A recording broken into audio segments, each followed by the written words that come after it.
दोस्तों, जैसा कि आप जानते हैं, जिस प्रकार भगवान विष्णु ने त्रेता युग में रावण का वध करने के लिए मनुष्य रूप भगवान राम का अवतार लिया था, उसी प्रकार द्वापर युग में पृथ्वी से अधर्म का विनाश करने के लिए भगवान श्री कृष्ण के रूप में अवतार लिया था। दोस्तों, यह परमपिता ब्रह्मा का बनाया हुआ विधान है।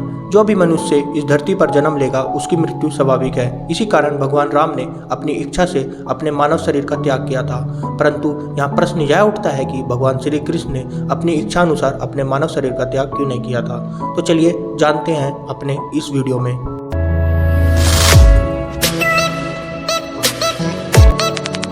दोस्तों, आप सभी यह तो अवश्य ही जानते होंगे कि भगवान श्री कृष्ण की मृत्यु जरा नाम के बहेलिये द्वारा हुई थी, और आप यह भी जानते होंगे कि इस पृथ्वी पर बिना कारण कुछ भी नहीं होता।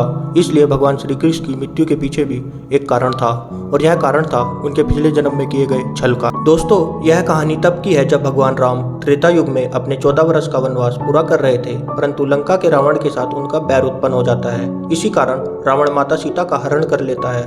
तब भगवान श्री राम और लक्ष्मण माता सीता को खोजते हुए वन में भटक रहे होते हैं कि उनकी मुलाकात होती है वानर सुग्रीव से।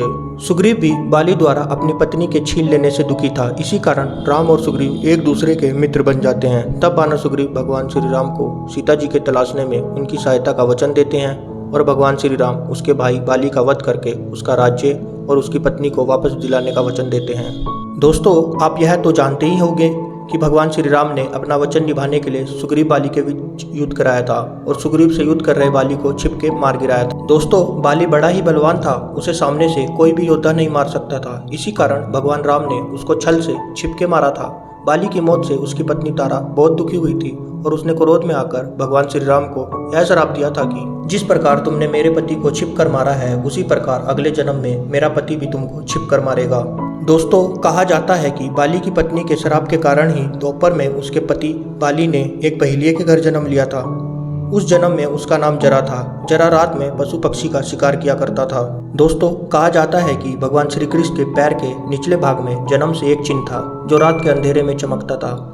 एक रात जब भगवान श्री कृष्ण नदी के तट पर एक पेड़ पर बैठे थे, तभी बहेलिये जरा ने उनके पैर में चमकते हुए चिन्ह को देखा और सोचने लगा कि यह एक पक्षी की आंख है, और उसने अपना तीर चला दिया, जिससे भगवान श्री कृष्ण की मृत्यु हो गई। तो दोस्तों, आप इस कहानी को सुन के समझ ही गए होंगे कि भगवान श्री कृष्ण ने अपनी इच्छा से अपना मानव शरीर क्यों नहीं छोड़ा था। आपको यह कहानी कैसी लगी हमें कमेंट करके जरूर बताएं, और ऐसी ही रोचक किस्सों को जानने के लिए आप हमारे चैनल को सब्सक्राइब करें। धन्यवाद।